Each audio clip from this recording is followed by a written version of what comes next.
সমতলে বসবাসরত অনগ্রসর ক্ষুদ্র নিগোষ্ঠীদের জীবনমান উন্নয়নের লক্ষ্যে সরকার থেকে গরু বিতরণের উদ্যোগ নেওয়া হয়। গরু বিতরণের পাশাপাশি পশুখাদ্য, খুঁটি, টিন ও ফ্লোর ম্যাটও বিতরণের কথা রয়েছে। তবে রুগ্ন ও অসুস্থ গরু বিতরণের অভিযোগে গরু নিতে অপারগতা জানিয়েছে অনেকেই। আমার স্বামীর নামে গরু দেওয়ার কথা আছে, গরু কাল নিতে এসে গরু ছোট ছোট গরু নিয়ে আসে, ওজনে কম গরু আমরা নিব না। অফিস থেকে এখন ওই গরুর বলতেছে যে ওই গরু না নিলে অন্য মানুষকে দিয়া দিবে। ওই সাকর তো কাল নিয়ে আইছে, দুজন যায় মোটর সাইকেল নিয়ে গেছিল, সেই সাকর নিয়ে আইছে। তো ওই গরু আমাদের যদি দিল নিতে তো আমরা গরিব মানুষ ভালোই হইল নি। উপকারভোগীরা বলছেন, সরকারি প্রকল্পের এই গরু বিতরণ প্রক্রিয়ায় দুর্নীতির মাধ্যমে গরিবদের হক নষ্ট করা হচ্ছে। নাটোরের বাগাইতেপাড়া উপজেলাতে 8 জন সুবিধাভোগীদের মাঝে গরু বিতরণের কথা থাকলেও 4 জন গরু নিতে অস্বীকৃতি জানিয়েছে। যদি আপনারা গরু না নেন তাহলে অন্যজনকে উপকারভোগীকে দেওয়া হবে। আমাদের নামে বরাদ্দকৃত অন্যজনকে দেওয়া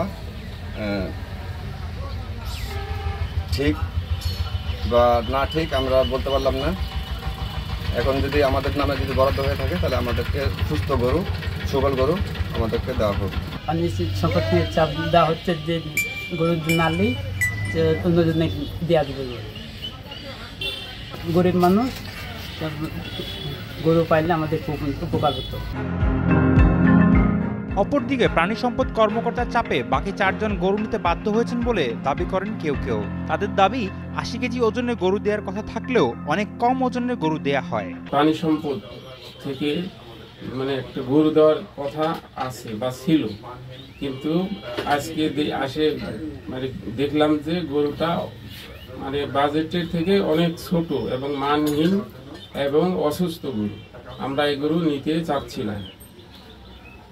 উপর থেকে চাপ দিচ্ছে, যারা দিবে ওরা এখন চাপ দিচ্ছে যে তোমরা যদি গরু না নেও তাহলে গরু অন্য কাউকে দিয়ে দেওয়া হবে। টানা 7ম-বারের মতো বেস্ট টিস্যু পেপার ব্র্যান্ড হিসেবে স্বীকৃতি পেয়েছে বসুন্ধরা টিস্যু। কথা বললো না কি করলো তা তো আমি জানি না, আমরা হয়তো লেখাপড়া কম জানি। তো ওরা বললো যে সরকার থেকে যা দিয়েছে তাই মেনে নিতে হবে। সে ওখানে কি আমরা বাধ্যমূলক হয়ে গরুটা নিয়ে আসছি। হ্যাঁ, এর আগে আইডি গরু দেওয়ার কথা ছিল, তো হ্যাঁ আইডি গরু দিয়েছে ঠিক আছে, কিন্তু এই গরু 80 কেজির মধ্যে যদি 50 কেজি হতো, 60 কেজি হতো তা মাইনে নেওয়া যেত। এই গরু তো 40 কেজিও পড়বে না। কিভাবে ওরা কি করেছে ওরাই জানে ভালো।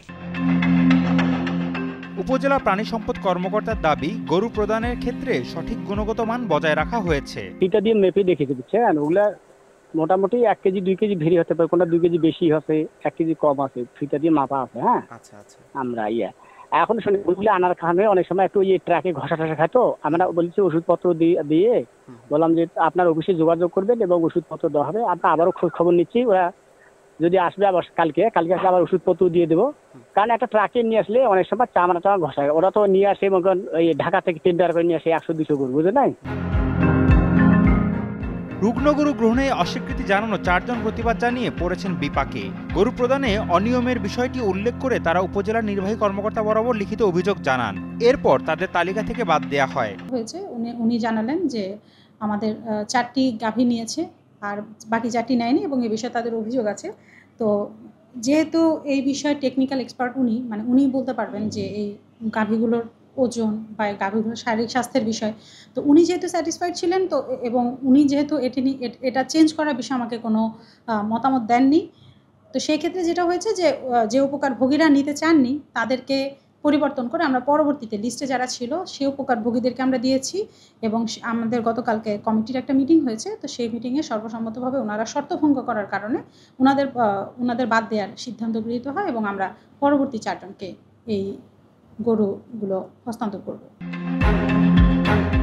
ভুক্তভোগীদের দাবি, সরকারি প্রকল্পে দুর্নীতির অবসান ঘটাতে হবে, পাশাপাশি সমাজের সুবিধাবঞ্চিতদের এগিয়ে নিতে সরকারকে আরও উদ্যোগী হতে হবে। নাটোর থেকে আব্দুল্লাহ আল অনিকের পাঠানো তথ্যচিত্রে ডেস্ক রিপোর্ট, শাহেদ আলম ফাহিম, কালের কণ্ঠ।